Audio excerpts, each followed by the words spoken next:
meeting. So, ganito, ang plano namin is baka mag-iis na lang kami. Yun naman talaga. Ano ba? Ano bang plano nyo? Kasi may kapag tree planting, pag tree planting kasi. Kasi tayo sa tree planting. Sa tree planting kasi hindi na pwedeng since lang kailangan yung may roots na. Ano, sige, so walis na lang tayo. Bye! Hindi ko naman nickname kasi sa... ayaw nga, hindi ka rin yung mahaba, yung parang... Ay sir, nagbibideo ako sir.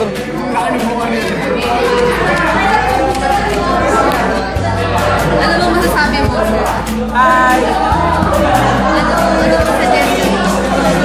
Suggestion ko? Hi! Suggest ka.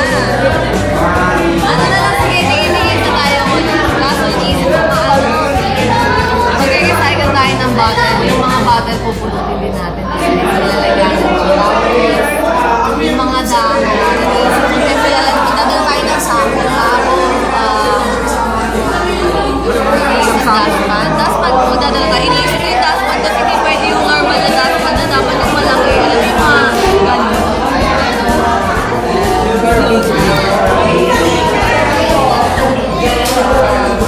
Final na yun. Ulit na kami kasama. Mag-iikot kami.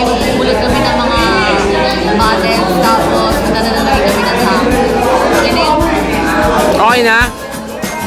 Ano to i-stop? Joke lang. Kahit na lang, mas nag 2 minutes lang tayo.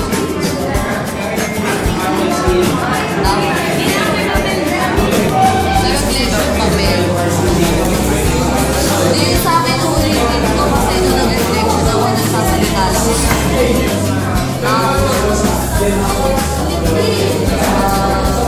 Harvey, dito ka, hindi ka nakikita. Pwede ba tayo 10 minutes na yung reflection natin. Gawin na lang natin 10 minutes yung detail nila. Yung activity, yung meeting, para 20 minutes. Kasi yung meeting, kahit sabihin na natin ng tigwa 1 minute. First, tapos activity, kakain ng activity. Then sa akin na doon, dalawang videos, nagpupunod ako sa sila. Pinapakita ko.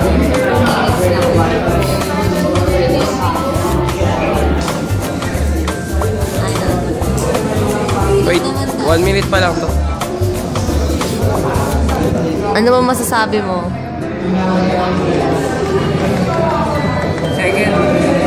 Second meeting na po ito. Chapter 2. Isa.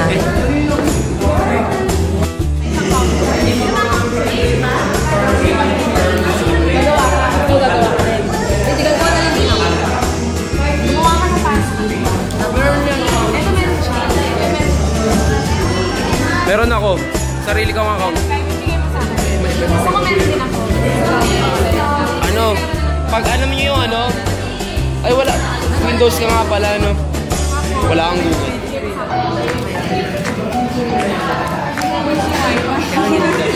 Pegi yan, Jay. Saan ka ba nag-upload? Sumasamahan din naman yan. Hindi, kasama ko yun.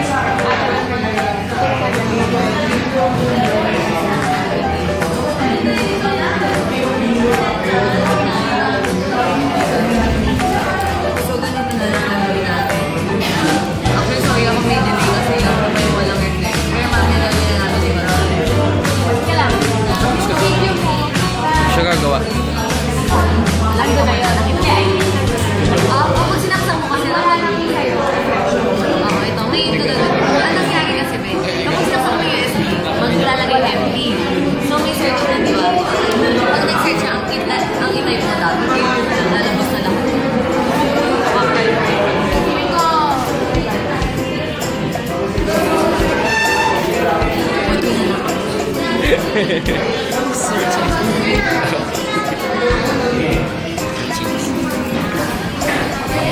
Ilang minute ba kailangan to?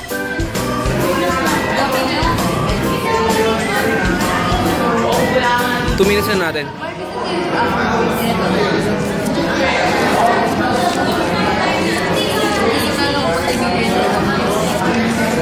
Okay lang. Hindi mo kami kakain na siguro. 2 minutes lang. Napuntahan namin kayo nila dito sa SC kami, dito sa SC na. Oo nga. Library na sa SC na. Doon na kami nila. Paano yung kukuhanan ko? Hindi, paano yung cellphone? Ay, ito. Saka ito lang sila, babalik na natin. Tapos kain ka lang.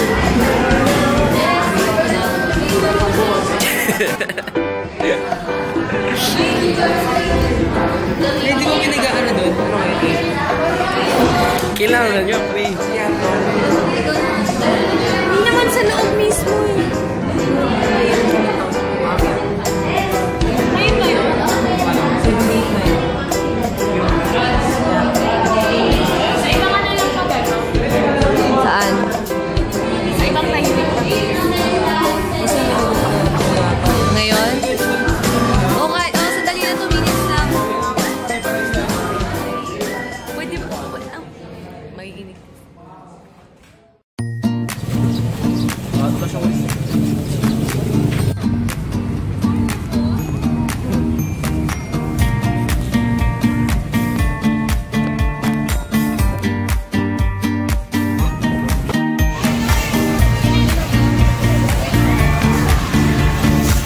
Ay, mamaya na tayo makapag-usap ha. Tapusin na natin.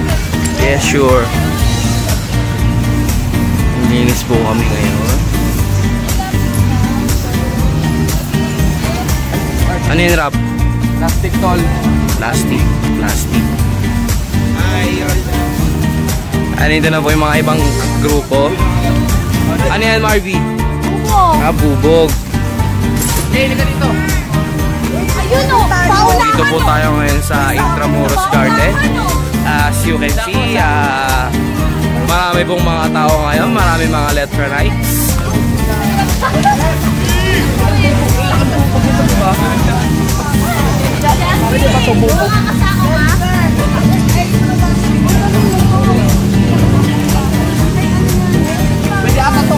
Ano ang pinupulot nyo? Mabubog, mabubog. Baka makapatay kasi ito eh. Mabubog ah, bubog, bubog. Pwede ba yan? Pwede. Pwede mo i-post tapos... Di pa naman ako nakangawit. Stop mo na lang ha. Ayusin mo naman pataas. Hindi makikita. Baba. Hindi, pinapakita ko lang kung gaano kaganda yung Intramuros Garden.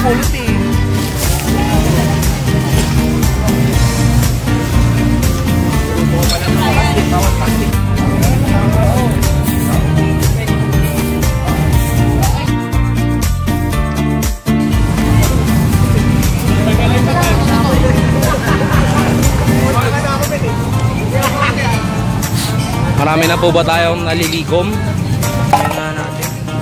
Ay, kita. Nesegregate ko yung dahon, sir.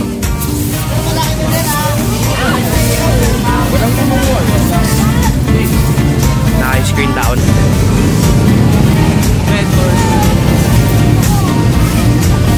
Red horse. Red horse. Sir, bakal. Bakal. Ang laki niyan, Rapi.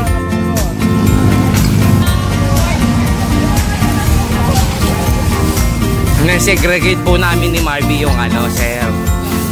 Mga dahon.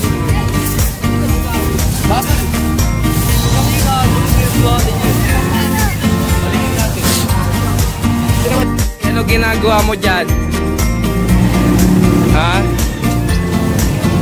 Nagsasabo ka? Ah, baka ano? Bakal lang pala. Ay, glass.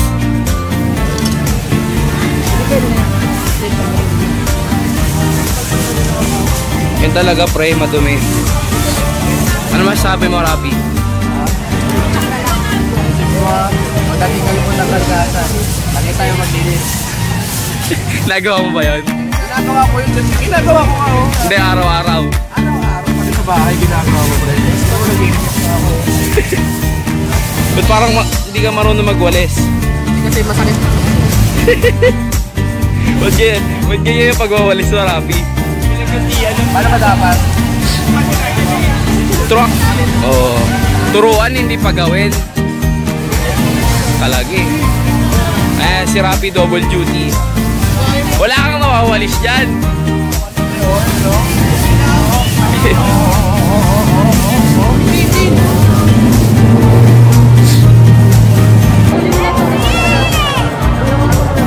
Oh my God, ay kayo. Naamoy ko na siya. Wala sila lang. Di ba may amoy? Takot naman dyan.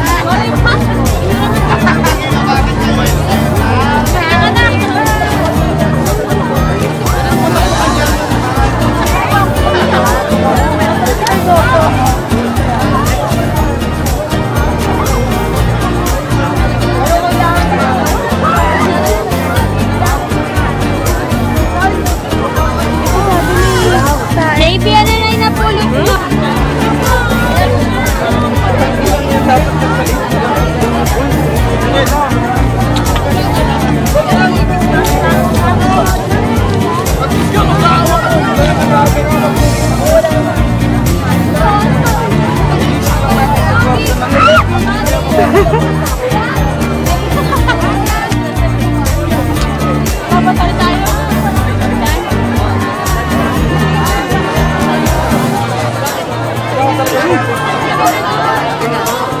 Sir, naglilinis ako, sir.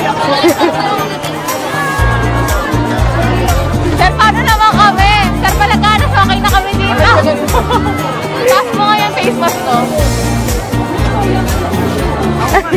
Okay na? Oo.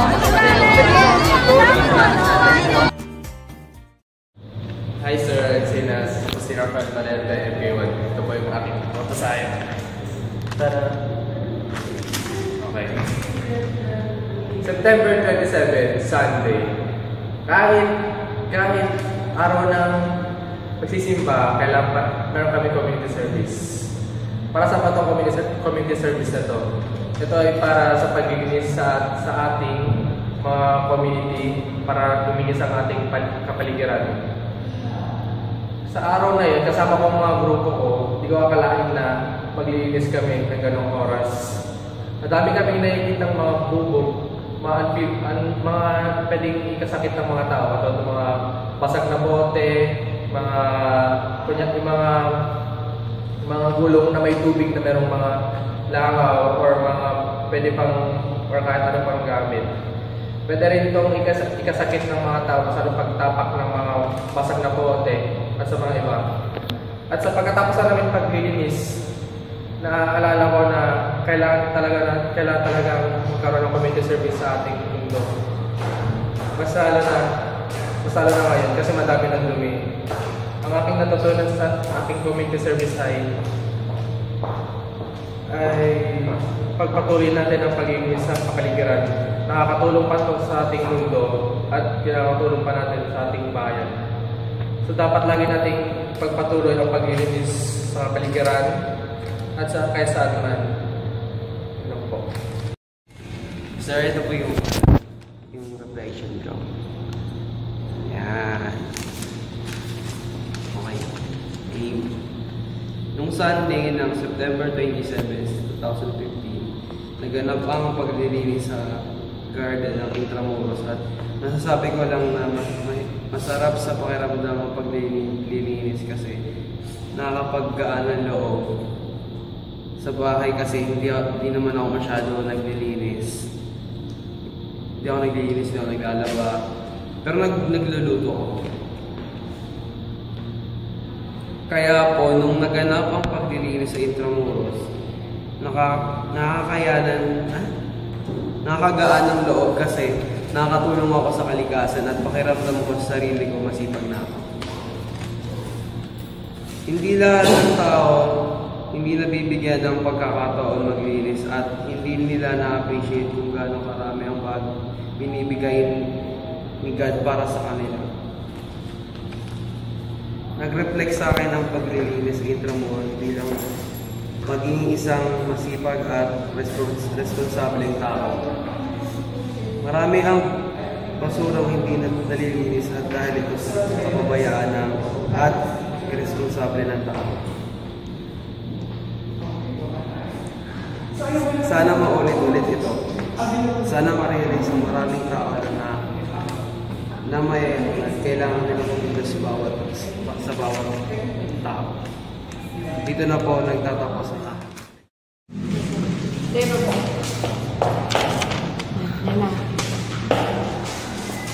Ano, iba pala yung feeling na naglilinis ka sa ibang lugar. Nakakainis kasi ang daming kalat, pero nakakakonsensya kasi tao rin yung nagawa niya. Sobrang pagod, pero nabawi kasi sobrang worth it sa uli and napuno kahit paano yung sako. Masarap sa feeling na hindi ka lang nakakalinis sa kapaligiran, pero nakakatulong ka rin para sa ibang tao at saka sa sarili. Mas may iwasan yung mga bad effects ng mga basurang nakakalat. Tsaka sana lahat ng tao matutong magtapon ng mga kalat sa tamang tapunan.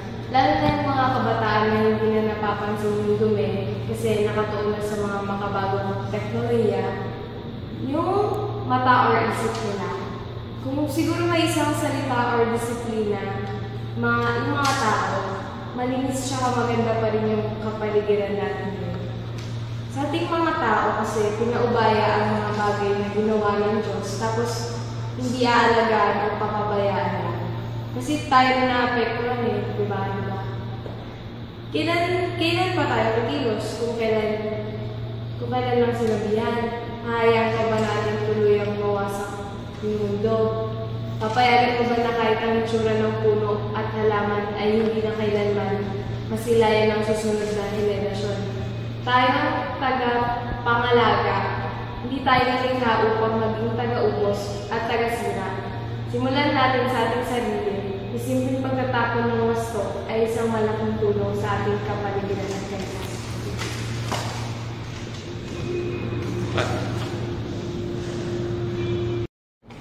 Sir, ito ang aking reflection. Sir, noong coastal cleanup na aking dinaluhan ng ika-19 ng Setyembre, ay marami akong natutunan at napagtanto sa aking isipan. Nakakalungkot isipin na grabe ang kababuyan na ginagawa ng mga tao sa ating kalikasan. Dahil noong ako'y naglilinis, na doon ay grabe ang amoy dahil napakabaho at napakasansang. Hindi ko po talaga kinaya ang amoy, ngunit ang pinakamalala pa, sir, ay habang ako'y naglilinis ay nakapulot ako at nakadangkot ng dumi ng tao. Nakakapanlumo dahil hindi mo sukat akalain na ang pribadong gawain na tulad ng pagdumi ay ginagawa na sa pampublikong lugar. Naitatanong ko nga sa aking sarili, ganito na ba talaga walang disiplina ang mga tao at Pilipino ngayon? Naitatanong ko nga sa aking sarili, ganito na ba talaga walang kadisiplina ang mga tao o Pilipino ngayon? Kaya hindi na ako magtataka kung bakit binaba ang Maynila. Ngunit sana mapagtanto na natin na nanganganib na ang ating kalikasan. Huwag na rin natin hayaan na lahat tayo ay magsisi sa huli. At ang masasabi ko lang po na sana alam naman natin na lahat ng tinatapon natin ay babalik rin sa atin. Kaya sana kung ano ang binigay ng Diyos sa atin ay pahalagahan natin lahat. At huwag na natin itong hayaang masira at mawala. Yun lamang po ang aking reflection. Maraming salamat po sa lahat. Ako si Del Rosario na NK1 at ito po ang reflection ko. Ano nga ba ang natutunan ko sa aking nakaraang community service ko sa 27 ng September? Noong una ko nalaman na kami na aming grupo ay kailangan maglinis, naisip ko naman, dadala lang kami ng mga gamit panlinis. Pupunta sa mga garden sa paligid ng Intramuros at community service. Papacheck na attendance at pagtapos ay ganun lang para may grade na. Hindi lang pala ganun ang lahat. Habang nandoon kami sa gitna ng matinding init ng araw at pagod dahil sa kakalakad para maglinis sa paligid. Naisip namin kahit pala mga estudyante lang kami, may maitutulong din pala kami sa ikagaganda at linis ng komunidad. Natutunan namin hindi pala dapat iasa lang sa mga tagapaglinis.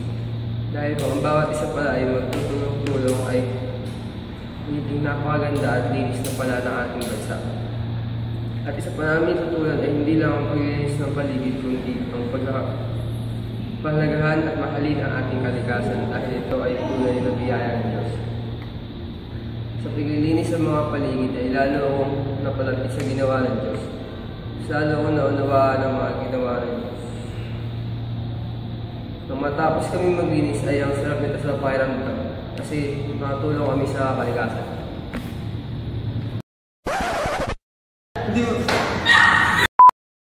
Di lang pala ganoon ang lahat. Habang nandoon kami. Hi, Sir Encinas. Hello.